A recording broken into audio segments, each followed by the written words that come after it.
Both the UNI women's and men's golf teams have two competitions in the month of October to finish up their fall schedules. The women's team put together one of the most impressive outings in recent history when they won the MVC Preview in Burlington, Iowa, where next spring's MVC Championships will be played.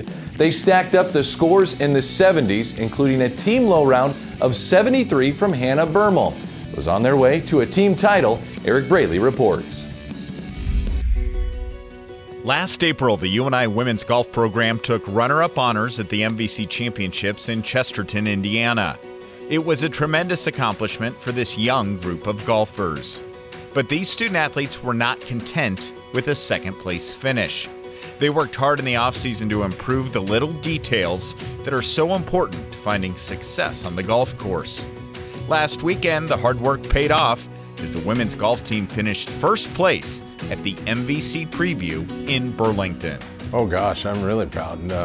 Going into the deal, we thought we were the best team, and we proved it. And a couple of guys asked me earlier today, it's like, well, you guys must have played really well. And it's like, I think we got better than that yet.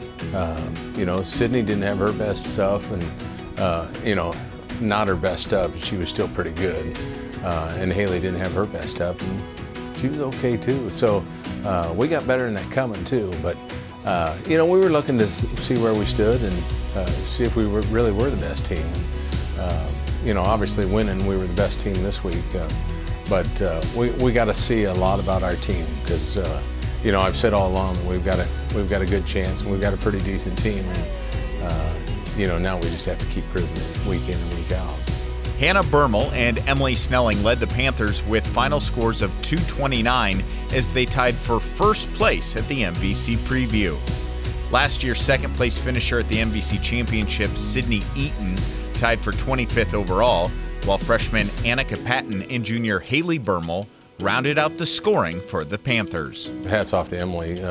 She missed the first tournament because she jammed a finger and couldn't even grip the golf club. And to come back like that and play that well, that was really good. And Hannah, she finished top 10 the first tournament, and even things to make me even more proud was the last hole. She didn't really know she needed par, but she hit it in the water and still came away with par and did it the right way. And that tells me they're growing up as a team, and they don't let little things like that bother them. And we're still trying to get better each week.